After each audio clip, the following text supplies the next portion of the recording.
Evangelho de Lucas, capítulo 17, nós vamos estudar dos versículos 11 a 18. Assim diz a palavra do Senhor, ouça com atenção. De caminho para Jerusalém, passava Jesus pelo meio da Galileia e da Samaria. Ao entrar numa aldeia, saíram-lhe ao encontro 10 leprosos, que ficaram de longe e lhe gritaram: Jesus, mestre, compadece-te de nós. Ao vê-los, disse-lhe Jesus: Ide e mostrai-vos ao sacerdote. Aconteceu que, indo eles, foram purificados. Um dos 10, vendo que fora curado, voltou dando glória a Deus em alta voz e prostrou-se com o rosto em terra aos pés de Jesus, agradecendo-lhe. E este era samaritano. Então Jesus lhe perguntou: Não eram 10 os que foram curados? Onde estão os 9? Não houve porventura quem voltasse para dar glória a Deus, senão este estrangeiro? E disse-lhe: Levanta-te e vai, a tua fé te salvou. Metade desse texto fala sobre fé. Fé de 10 homens completamente tomados pela lepra avançada, e nesse tempo sem cura, nem tratamento, nem prognóstico. Esses homens que não tinham perspectiva de vida, não tinham perspectiva de mudança da circunstância, viram em Jesus alvo e objeto de esperança e creram em Cristo que estava passando por ali. Ao gritar Jesus, esses homens demonstraram fé única e exemplar. Dão aqui para nós uma aula de fé, porque Jesus, ao receber aquela oração que lhe gritaram ali à distância, deu uma ordem sem se aproximar, sem mesmo aparentemente parar a sua caminhada. De longe deu uma ordem, e diga-se de passagem, uma ordem muito curiosa e talvez decepcionante para aqueles homens que tinham uma única ficha para depositar. Jesus estava passando, era o cavalo arreado passando. Mas Jesus deu uma ordem deles se mostrarem ao sacerdote. Jesus não para, não lhe aplica saliva no corpo, não passa barro ali em seus braços. Jesus não faz uma oração especial ao Pai. Jesus não faz nada que fez em outros momentos de cura e milagres. Então talvez esses homens pudessem estar desanimados com aquela terceirização do serviço. Vão se mostrar ao sacerdote. O sacerdote era quem poderia examiná-los, e o sacerdote não os receberia com lepra. Mas Jesus deu essa ordem e continuou sua caminhada. E é aqui que entra a oportunidade e a grande lição de fé desses homens. Eles se levantam, não questionam, não hesitam e vão. E poucos passos de obediência daqueles que esperam em Cristo, que confiam em Cristo, foram necessários para eles verem o sinal, o milagre do Senhor acontecendo em seus corpos. Diz o texto que, indo eles, foram purificados, completamente transformados. Aqui, o milagre seguiu os que creem, como acontece em Atos, como continua acontecendo até hoje, e não o contrário. Esses homens não agiram em obediência depois de terem sinais, depois de terem provas e garantias de que alguma coisa estaria acontecendo ou aconteceria com eles. Eles tinham apenas uma ordem de Jesus, mas entenderam que Jesus era digno de confiança, digno de confiança a ponto de obedecerem a Jesus. Se levantaram e obedeceram. E se levantar e ir ao sacerdote envolvia muitos obstáculos. Obstáculos físicos, talvez de pessoas que estavam aqui numa situação muito decadente com relação à sua saúde física, à sua mobilidade inclusive. Envolvia uma advertência aqui religiosa, um obstáculo religioso, um obstáculo cultural, social. Eles não poderiam se aproximar da sinagoga, eles não poderiam se aproximar do líder religioso, muito menos de qualquer outra pessoa. Então, eles tinham muito aqui para hesitar, mas creram. Esses homens estavam tão convictos de que aquele homem era digno de confiança que obedeceram. E nos ensinam que fé pressupõe obediência. Se nós cremos em Jesus, nós vamos obedecê-lo. E no caminho da obediência, nossa vida pode ser transformada, porque esse Jesus que nos ordena, nos comissiona e nos aponta caminho, é o pastor que caminha conosco no caminho apontado por ele. É aquele que é aquilo que ele pede de nós, é aquele que faz por nós aquilo que ele demanda de nós. Jesus é a cura que esses homens esperavam, e no caminho da obediência perceberam um Jesus que parecia que passou direto, mas não, Jesus estava ali os curando. Mas esta é metade da história. A outra metade é sobre algo que Jesus se importa. E o fato de Jesus se importar com este ponto me assusta. E eu espero que provoque o seu coração também a algo diferente. Jesus se importa com o louvor. E nesse caso, com o louvor negligenciado. Um dentre esses 10 voltou após ser curado, interrompendo na hora aquele caminho, que inclusive era um caminho de obediência a Cristo. Estavam cumprindo a ordem de Cristo, mas um deles parou imediatamente o que estava fazendo, com uma convicção: eu preciso, neste momento, levar o objeto da minha gratidão aos pés de Jesus. Nesse caso, seu corpo inteiro. Ele por inteiro. E ele volta porque ele se viu em condições, em necessidade, em importância de louvar. Ele então retorna e regressa a tempo de encontrar com Jesus e se prostra aos pés de Jesus. Agora, entendendo que poderia se aproximar de Jesus. O Jesus que o curou é o Jesus que o recebe. Ele inclusive cria nisso. Muito provavelmente isso fica aqui implícito para nós, mas claramente esse homem entendeu que esse Jesus que o curou é o Jesus que poderia recebê-lo aos seus pés. Ele se dá o trabalho de louvar. E Jesus então pergunta pelos 9. Não eram 10 os que foram curados? Apenas esse samaritano, portanto, voltou. E o texto nos mostra que Jesus questiona pelos 9. Jesus se importa com o louvor negligenciado.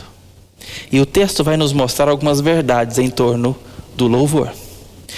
Inclusive nos mostrando, em primeiro lugar, que mais pessoas recebem bênçãos, recebem benefícios, do que as que louvam. O texto nos choca com uma proporção absurda, porém, talvez não seja muito difícil de verificarmos isso, inclusive na nossa história. 9 para 1. 10 pessoas beneficiadas. Uma volta para louvar e encontra um Jesus que, de fato, valoriza esse louvor e recebe aquele homem questionando sobre a falta do louvor dos outros. Todos foram agraciados, mas apenas um voltou para louvar. Certamente, nós que temos uma tradição cristã, se você foi iniciado na fé cristã, se você foi iniciado na tradição evangélica, você aprendeu a contar as bênçãos de Deus, a perceber que Deus providencia sobre nós. Talvez você foi ensinado e de fato aprendeu no seu cotidiano a agradecer suas refeições ao Senhor, a agradecer ao Senhor por uma viagem que você foi guardado em segurança, a agradecer ao Senhor presentes que você recebe, a entender que Deus de fato te beneficia, uma promoção que chega, uma saúde que de repente atestamos, um livramento que percebemos. Nós dificilmente vamos negligenciar o fato de que Deus cuida de nós e tem nos dado presentes, tem nos dado dons, tem nos rodeado de cuidados divinos. Talvez não seja difícil para você parar e perceber que existem benefícios do Senhor sobre nós. que existem benefícios do Senhor acompanhando a sua trajetória. Nesses dias difíceis que nós estamos vivendo, se você parar e prestar atenção, você vai perceber que Deus tem cuidado de muitos detalhes ao redor da sua vida e talvez da sua família também. E certamente isso pode gerar no seu e no meu coração gratidão. Nós, bem cedo, somos estimulados pelos nossos pais ou responsáveis a aprender a agradecer. É um desafio para os pais ensinar os seus filhos a falar a palavra obrigado, até que eles entendam o conceito de agradecer um cuidado, um presente, algo recebido, algo oferecido, porque nós queremos entender e desfrutar o conceito de gratidão, algo que na vida adulta passamos a valorizar muito mais. Quão injustiçado ficamos quando percebemos ingratidão ao nosso redor. Então, tanto perceber os benefícios de Deus, quanto a sermos gratos por esses benefícios, não seja a tarefa mais difícil. Nós desde cedo ensinamos os nossos filhos a aprender a serem gratos, a dizerem a palavra obrigado, não é verdade? Talvez assim fomos instruídos quando crianças, a responder obrigado a coisas recebidas, a presentes recebidos, a serviços prestados, a agradecer e a recebermos gratidão. Gratidão importa. Quão ruim é perceber hoje em dia ingratidão ao nosso redor ou mesmo dentro de nós. Então, de fato, isso é um ponto que nós valorizamos e talvez não seja a tarefa mais difícil diante dos cuidados e benefícios de Deus. A questão aqui que a palavra de Deus nos mostra é que mais pessoas recebem benefícios e mais pessoas são gratas do que pessoas que louvam. Talvez você perceba os cuidados de Deus, como esses homens perceberam, porque não tinha como não perceber, que Jesus havia os curado com milagre, poder e graça. E com certeza, obviamente, eram gratos a isso. Mas apenas um voltou para louvar. Gratidão e louvor são coisas distintas. Certamente devem caminhar juntas, mas não pressupõem uma a outra. Eu posso ser grato em silêncio, mas eu não posso louvar em silêncio. O louvor manifesta a gratidão. O louvor manifesta a percepção do cuidado. O louvor manifesta, expressa o agradecido. Expressa o louvado. A gratidão eu posso senti-la e apenas senti-la, sem que ninguém saiba. Eu sou grato e ponto. Mas o louvor não. Eu preciso expressar louvor. Eu preciso expressar engrandecimento. Eu preciso expressar gratidão. Apenas um expressou. Apenas um pegou o seu corpo e o seu tempo e voltou para os pés de Jesus. Mais pessoas recebem benefícios. Mais pessoas recebem graça. Mais pessoas até são gratas do que as pessoas que louvam. E sabe o que é pior? Jesus se importa. Então nós devemos importar também. Jesus complica as coisas para nós aqui. Nós precisamos nos importar com o louvor que Jesus se importa ao seu nome e aos seus cuidados. Em segundo lugar, mais pessoas oram do que as pessoas que louvam. Entenda que esses homens fizeram um tipo de oração. Embora não seja a oração que nós estamos acostumados a pensar e praticar, bem como instruída na palavra de Deus, onde nós vamos concentradamente, às vezes individualmente e particularmente falar com Deus e levar uma prece específica e particular, pessoal a Ele, esses homens gritam a Jesus, clamam a Jesus e pedem pelo seu auxílio. Ora, se isso não é oração, o que mais poderia ser? Se eu clamar a Cristo, se eu pedir para Ele, por Ele, se eu esperar dEle, se eu invocá-lo, se eu buscá-lo, seja no secreto do meu quarto ou no meio da rua, porque Ele está passando ali, a ideia está completamente garantida. Esses homens estão orando. Esses homens estão buscando o nome do Senhor e buscando o próprio Senhor para a sua causa. E eles a apresentam diante do Senhor, juntamente com tudo que são. Compadece-te de nós. Esses homens estão orando. O texto não fala que um deles orou, fala que eles gritaram porque certamente houveram múltiplos gritos, mas o resumo aqui é este. Esses 10 homens leprosos estavam pedindo por compadecimento, por misericórdia, por graça de Jesus, pedindo por socorro. Em suma, compadece de nós.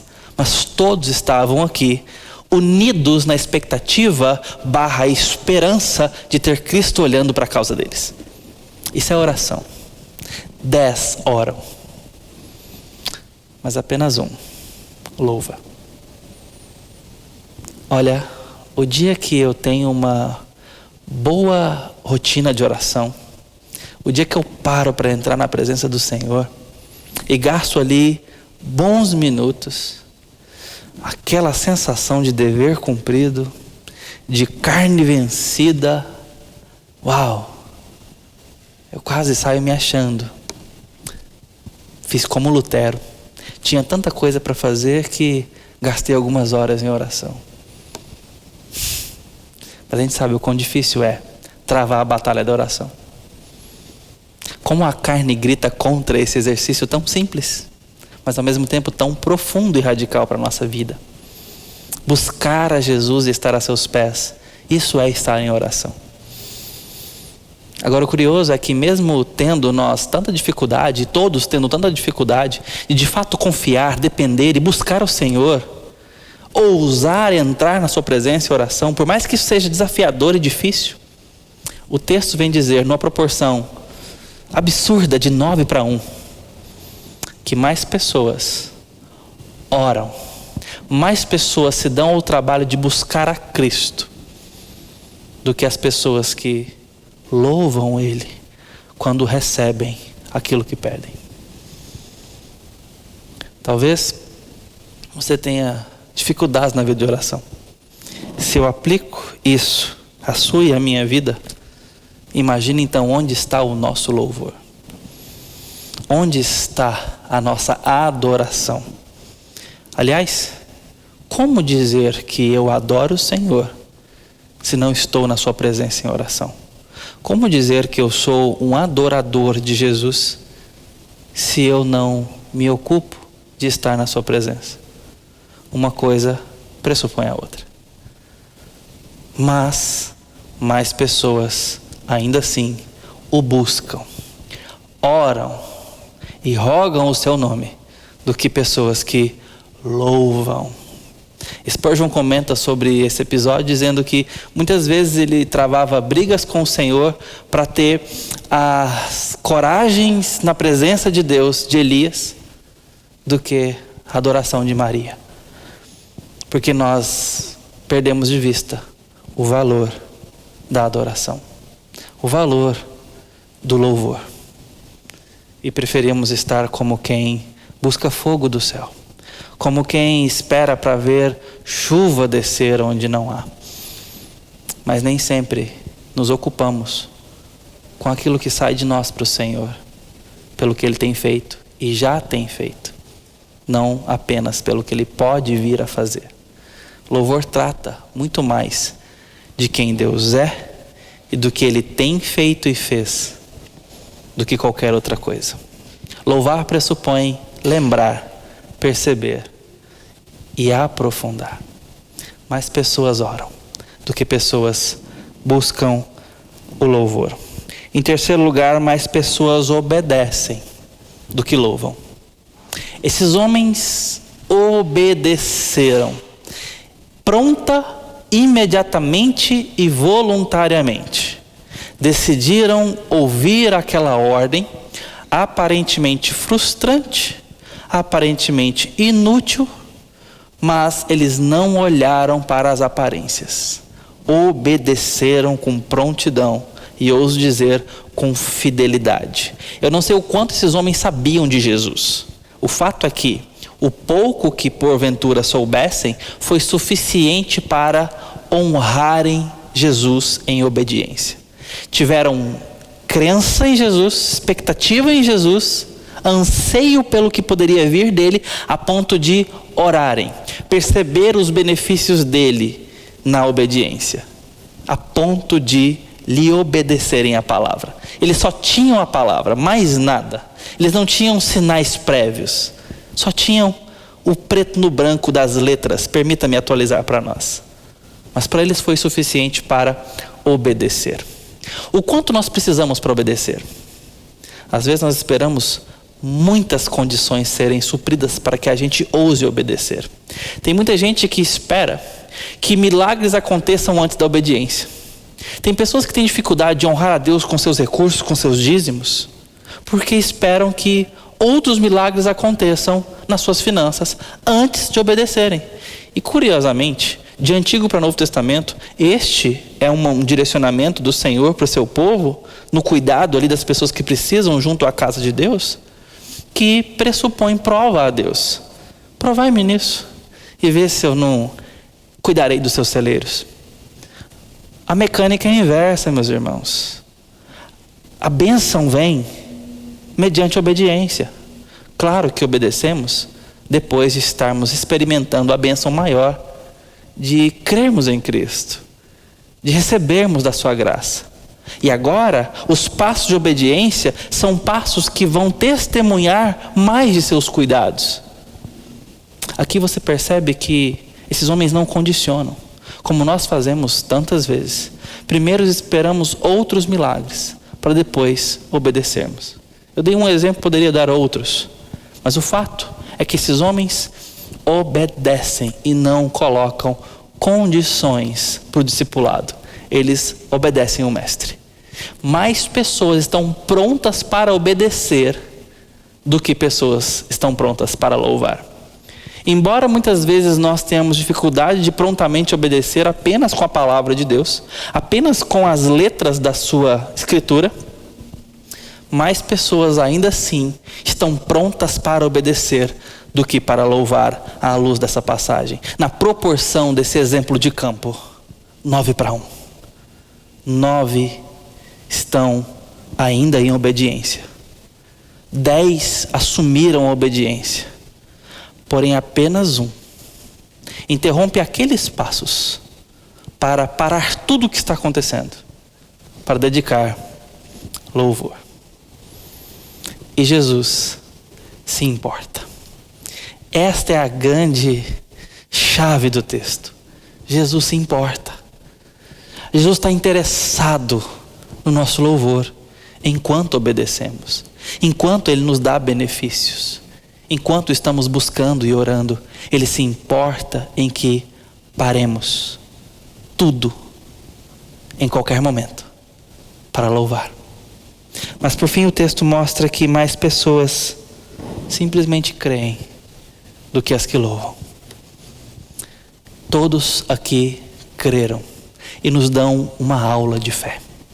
Fé que pressupõe obediência, fé que pressupõe prontidão, fé que pressupõe disposição.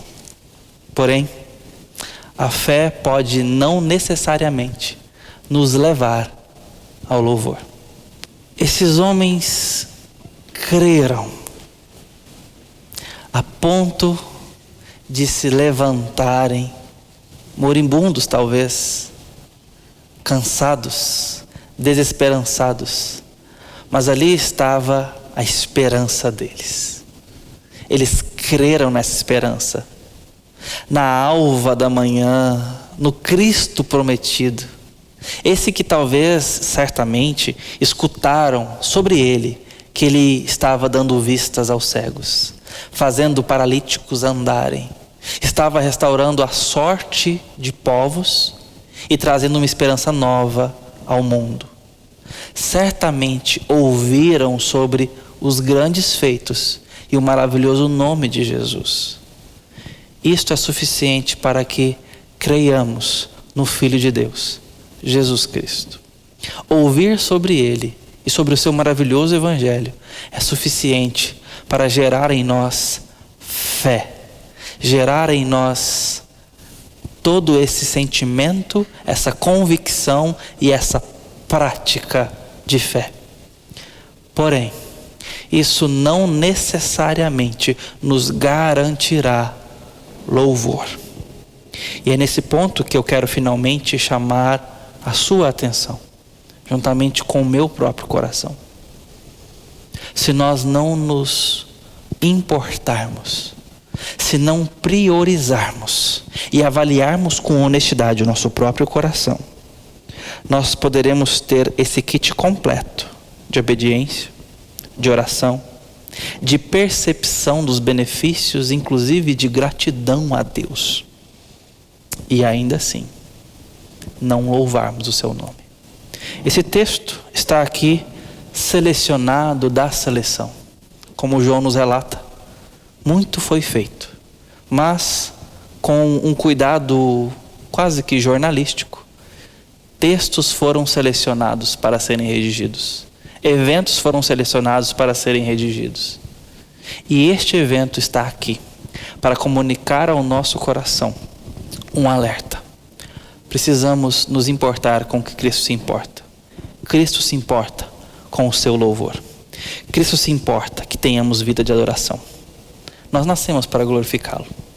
E a nossa glorificação ao nome dele, o nosso envolvimento com a sua glória, inclusive, arrisco dizer, a nossa própria satisfação pessoal, só estará completa como filho de Deus, como missionário, discípulo nesse mundo, se nos preocuparmos, nos ocuparmos e nos pós-ocuparmos com a adoração. Eu quero te chamar ao louvor ao nome de Jesus. Eu quero alertar a você sobre a possibilidade de 9-1 de estarmos sendo negligentes com o louvor ao nome de Cristo. Aprenda a contar suas bênçãos. Aprenda a perceber que Deus tem cuidado de você. Aprenda a perceber que o que Deus nos suscita em fé pressupõe obediência. Que nós precisamos seguir as suas direções. Mas, sobretudo, entenda que tudo isso que Ele tem nos dado, essa vida nova, esse cuidado, é para que nós aprendamos a glorificá-lo. Um dia estaremos face a face com Ele. E somente aqueles que voltaram com tudo que tem, seu corpo, seu coração e sua mente, para se prostrar diante do Senhor em oração, reconhecerão esse Jesus mais intimamente. Nós podemos ser obedientes, podemos ser gratos, podemos até ter uma boa vida de oração. Nós somos chamados à existência para glorificar e adorar o Santo Deus em nome de Jesus. Que você possa hoje renovar os seus votos de louvor e, sobretudo, a sua prática de adoração. Que Deus te abençoe.